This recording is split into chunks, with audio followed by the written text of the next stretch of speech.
지구에 위협이 되는 것은 어떤 것들이 있을까요? SF 영화나 애니메이션에서 보면 외계인의 침공이라든지 우리가 사는 지구가 갑자기 자전을 멈추는 일들을 상상해 볼 수 있었습니다. 그중 커다란 소행성이 지구와 충돌하는 이야기를 소재로 한 영화도 있었습니다. 지구를 위협하는 여러 요소 중 현재 가장 위협이 되고 있는 것이 바로 지구를 위협하는 소행성입니다. 지구에 위협이 되는 이 소행성들에게서 어떻게 지구를 지켜낼 수 있을까요? 다트 탐사선에 대해 들어보셨나요? 다트 탐사선은 지구를 위협하는 소행성의 궤도를 바꾸어 지구와 충돌을 사전에 방지하는 목적을 가지고 있습니다. 다트 탐사선은 지난 2022년 한국 시간으로 9월 27일 오전 8시에 지구 주변을 도는 소행성 중 하나의 소행성인 디모르포스의 궤도를 바꾸기 위해 우주로 쏘아 올려졌습니다. 디모르포스는 자신보다 더 큰 소행성 디디모스의 주위를 11시간 55분 주기로 공전하는 지름 160m의 작은 소행성입니다. 디모포스는 지구에서 약 1100km 떨어져 디디모스 주위를 공전하고 있는 쌍소행성입니다. 나사는 인류 최초로 지구를 위협하는 소행성의 진행 방향을 바꾸는 게 가능한지 확인하기 위해 다트 프로젝트를 실행한 것인데요. 이번 프로젝트를 위해 다트 우주선은 지난해 11월 스페이스X 팰컨 9 로켓에 실려 발사되었고 약 8개월간 디디모스로의 항행을 이어왔습니다. 다트 프로젝트는 우주선을 인공적으로 소행성에 충돌시킴으로써 두 행성의 속도와 궤적을 바꾸는 데 목적을 두고 있습니다. 나사는 충돌 결과 디모르포스의 공전 주기를 32분 줄이는데 성공했다는 결과를 발표합니다. 이 같은 인공적 방법이 향후 소행성으로부터 지구를 방어하기에 효과적인지 등을 확인하는 것이 바로 주 목적입니다. 실제로 현재까지 지구와 충돌할 위협이 있는 소행성은 약 2000개로 분석됩니다. 우리 인류는 최초로 세레스라는 소행성을 발견하는데요. 이는 1801년 1월 1일에 이탈리아의 천문학자인 주세페 피아치가 발견합니다. 그런데 이 소행성은 너무도 거대하기 때문에 행성으로 분류됩니다. 이 세레스는 행성 중에도 외행성으로 분류되는데요. 이 외행성은 소행성보다는 행성에 가깝고 행성보다는 작지만 유성보다 큰 천체를 말합니다. 우리가 눈으로 쉽게 소행성과 외행성을 구분하는 방법이 있는데요. 소행성은 형체가 울퉁불퉁하여 고르지 않습니다. 그러나 외행성들은 둥글고 매끈한 구체를 가지고 있습니다. 지구를 위협하는 소행성. 2013년에 러시아 첼라빈스크에 운석이 떨어진 사건이 있었습니다. 그런데 이 운석이 땅에 닿기 직전까지 아무도 이를 알지 못했다고 합니다. 이날 운석 충돌로 1500여 명의 부상자가 발생했다고 합니다. 이렇듯 지구를 위협하는 소행성들은 너무도 많습니다. 사실 다트 탐사선 이전에 나사는 1867년 발견된 템펠 1이라는 소행성을 타겟으로 2005년에 탐사선을 충돌시킨 일이 있습니다. 이 미션의 이름은 딥 임팩트입니다. 그런데 이때 당시에는 이 소행성의 궤도를 수정하려는 목적은 아니었습니다. 이 딥 임팩트의 주 미션은 소행성의 핵에 탐사선을 충돌시켜서 충돌 크레이터를 만들 목적이었습니다. 그렇게 충돌시키면 소행성의 구성물질을 외부로 날려보내게 되고 이 물질을 우주선에서 분석하려 했습니다. 그렇게 소행성의 형성 과정을 정리할 수 있을 것으로 기대했습니다. 딥 임팩트는 두 부분으로 나누어져 있습니다. 하나는 충돌기, 또 다른 하나는 물질을 분석할 우주선입니다. 이 충돌기는 주 성분이 구리로 만들어졌는데 구리를 사용한 이유는 이 소행성의 성분과 섞이지 않기 위해 구리를 사용했습니다.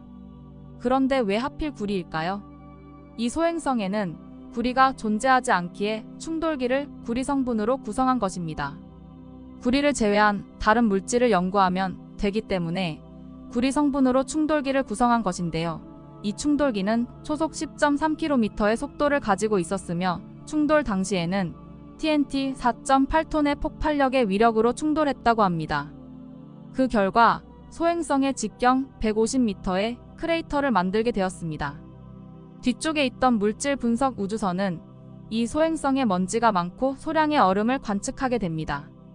이렇게 나사는 1998년부터 소행성의 형성 물질을 알아보는 동시에 지구를 위협할 수 있는 소행성들의 궤도를 본격적으로 관측하기 시작하는데요. 지구를 위협하는 소행성의 기준을 직경 1km 이상의 천체 중에서 지구와 충돌할 가능성이 높은 물체를 찾아 추적하기 시작합니다. 지금까지 지구에 근접한 천체를 약 25,000개 정도 발견하게 됩니다. 나사는 직경 1km 이상의 큰 천체는 90% 이상 발견하여 추적 관찰을 하고 있습니다. 그러나 140m 이하의 소행성들은 아직 25%밖에 발견하지 못했다고 합니다. 2013년에 첼라빈스크에 떨어져 많은 부상자를 낸 운석도 140m 이하의 작은 소행성이라고 하니 우리가 예측하지 못하는 소행성들이 지구에 언제 떨어질지 모르는 상황에 우리는 살고 있습니다. 그래서 미국에서는 나사의 산하 조직인 PDCO, 즉 행성방위 조정국을 조직해 지구에 위협이 되는 전체를 추적하고 대응하기 위한 노력을 하고 있습니다. 이들은 지상과 우주의 모든 망원경을 다 활용해 소행성의 위험성을 분류하고 이들을 추적하는 임무를 수행하고 있습니다. 이 조직에서는 PHO, 즉 지구 위협 천체로 따로 분류하여 24시간을 추적하고 있습니다. 지구를 위협하는 소행성을 추적 관찰하기만 하면 될까요? 실제로 위협이 되는 소행성을 방어할 방법도 필요합니다. 1998년 아마겟돈이라는 영화를 아시나요? 이 영화에서는 소행성 충돌이 임박한 상황에서 지구를 지키기 위해 핵폭탄을 들고 우주로 파견된 석유 시추 전문가들의 이야기를 다루고 있습니다. 이렇게 소행성을 핵으로 폭파시키는 것이 과연 효과가 있을까요? 오히려 방사능에 오염된 여러 소행성 파편들로 인해 지구가 더욱 위험해질 수 있습니다. 그렇다면 소행성을 안전하게 막는 방법이 없을까요? 그래서 소행성의 궤도를 바꿀 다트 미션이 실시된 것입니다. 이 다트 미션의 주요 목표는 지구로 근접하는 물체의 우주선을 충돌시켜 기존의 궤도를 변경해보는 실험입니다. 이른바 쌍소행성 궤도 수정 실험인데요. 쌍소행성은 약 780m 크기의 디디모스 주변을 도는 163m 크기의 디모르포스가 있었는데요. 다트 탐사선은 디디모스보다 상대적으로 작은 디모르포스의 궤도를 수정하는 미션을 수행한 것입니다. 다트 탐사선이 디모르포스에 부딪혔을 때 얼마나 궤도가 수정되었는지 관측할 수 있다면 앞으로 어떤 크기의 소행성을 어떤 힘으로 부딪혔을 때 궤도 수정이 이루어지는지를 파악할 수 있는 기준을 마련할 수 있는 중요한 실험이었습니다. 다트 탐사선이 드디어 디모르포스의 충돌에 성공하게 되는데요. 그 결과 먼지가 반원을 그리며 퍼지게 되고 지상과 우주의 여러 망원경들이 그 광경을 목격하게 됩니다. 과연 디모르포스의 궤도는 변경되었을까요? 결과는 성공적이었습니다. 디디모스를 도는 공전 시간을 32분이나 줄이게 됩니다. 이로써 우리 인류는 천체의 궤도를 바꿀 수 있게 되었습니다. 앞으로 더욱 과학이 발전한다면 더욱 큰 천체의 궤도도 변경이 가능할 것이라 예상됩니다. 오늘은 여기까지입니다. 우주의 또 다른 신비로운 소식을 가지고 다음 영상으로 찾아뵙겠습니다. 오늘 하루도 행복하세요. 영상을 시청해주셔서 감사합니다.